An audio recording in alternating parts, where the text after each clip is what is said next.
मैं राकेश मेहरा आप सभी का हार्दिक स्वागत करता हूं। आज जो मैं आपके सामने आया हूं उसके पीछे ताज़ा तरीन एक घटना है और घटना ये है कि हमारे chief justice CJI B R Gavai जो कि भारत के दूसरे दलित सीजेआई है। पहले थे जस्टिस के जी बालाकृष्णन। उन पर एक वकील ने जूता फेंककर अपमान किया। वास्तव में ये अपमान जस्टिस गवई का नहीं है। वास्तव में ये अपमान भारतीय संविधान का है, भारतीय लोकतंत्र का है। पूरी घटना की जानकारी आपको मैं संक्षिप्त में देता हूं और फिर आप अपने विचार रखें कमेंट बॉक्स में। मैं आपके विचारों का इंतजार कर रहा हूं, लेकिन विचारों में पक्ष या विपक्ष हो सकता है, तटस्थता होनी आवश्यक है। क्या घटना है?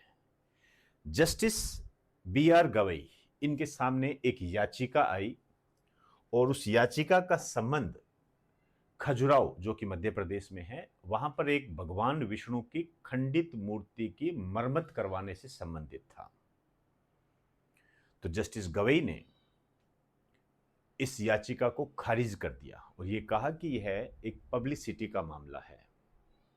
फिर बेंच ने भी ये निरीक्षण किया तो पता लगा कि ये जो मामला है एएसआई भारतीय पुरातत्व सर्वेक्षण के अधिकार क्षेत्र में आता है और यूनेस्को ने वर्ल्ड हेरिटेज की सूची में इसको शामिल किया है, तो हम उसमें बदलाव नहीं कर सकते। अंडरलाइन करें इस बात को। तो मुद्दा यह बन गया इसके संबंध में कि यह याचिका यहां दायर करनी ही नहीं थी।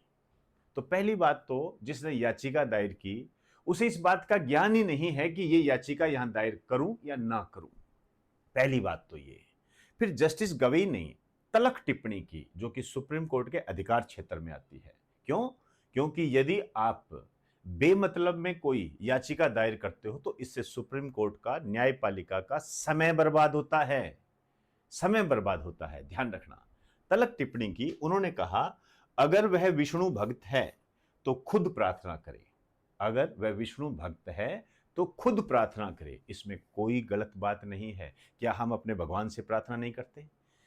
आप स्टूडेंट हो, युवा हो या अन्य कोई भी है, हमारे सामने कोई समस्या आती है तो क्या हम भगवान से प्रार्थना नहीं करते? हम ये नहीं कहते हे भगवान मेरा एसएससी में सिलेक्शन करा दे, मेरा रेलवे में सिलेक्शन करा दे। क्या हम ये नहीं कहते? हम ये नहीं कहते कि हे परमात्मा, हे विष्णु भगवान, ये ईश्वर, हमारे घर पे ये समस्या आई है, इसे दूर कर दे। क्या हम ये नहीं कहते?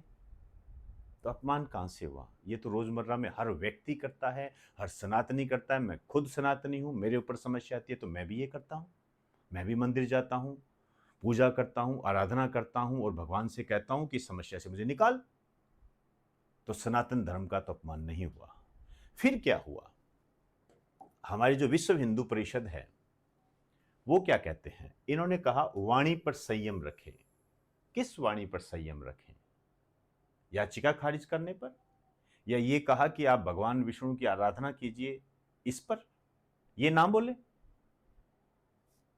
जस्टिस गवई ने क्या कहा? इन्होंने कहा मैं सभी धर्मों का सम्मान करता हूं। इन्होंने विवाद को देखते हुए, इससे पीछे हटते हुए कहा कि मैं सभी धर्मों का सम्मान करता हूं और मेरे बयान को गलत तरीके से पेश किया गया या मेरे डिसीजन को गलत तरीके से पेश किया।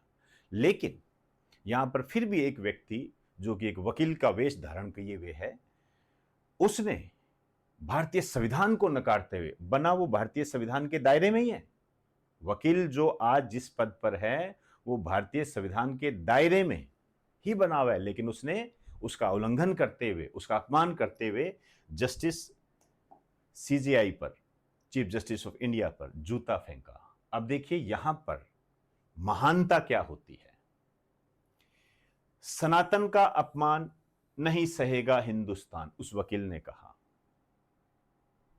समझ तो होनी चाहिए ना, सनातन का अपमान हुआ भी है कि नहीं हुआ। फिर आप कह रहे हो हिंदुस्तान। हिंदुस्तान में तो सारे आ गए, हम तो नहीं आते, हम तो नहीं कहते इन्होंने सनातन का अपमान किया है। इन्होंने अपनी बात कही है, सीजेआई है, न्याय करते हैं, बात कही है। फिर महानतम रूप से आप देखोगे तो ये देखिए सीजेआई क्या कहते हैं, इन चीजों से मुझे कोई फर्क नहीं पड़ता, अपनी कार्रवाई जारी रखें। कार्रवाई जारी रखें। आप देखिए, मतलब जो चल रहा है उसको चलने दीजिए। आप हम अपना काम करेंगे, इनसे हमारे पे कोई फर्क नहीं पड़ता है। तो आपको इस संबंध में पक्ष या विपक्ष में अपने विचार प्रस्तुत करने हैं। ध्यान रखें, तटस्थता वाले होने चाहिए।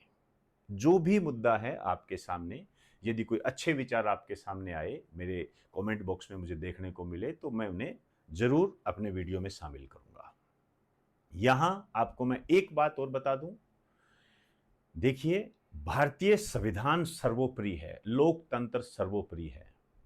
हिंदू धर्म बहुत बड़ा धर्म है, बहुत बड़ा धर्म है। इसमें मूर्ति पूजा भी होती है और मूर्ति पूजा नहीं भी होती है, दोनों तरीके के होते हैं, आप जानते हो। निर्गुण सगुण विचारधारा दोनों लिए हुए ये जो सनातन धर्म है, विस्तृत रूप से फैला हुआ है। सबके अपने विचार होते हैं, कोई अपने तरीके से कहता है, कोई अपने तरीके से कहता है। हमें सबका सम्मान करना जरूरी है, सबका सम्मान करना जरूरी है।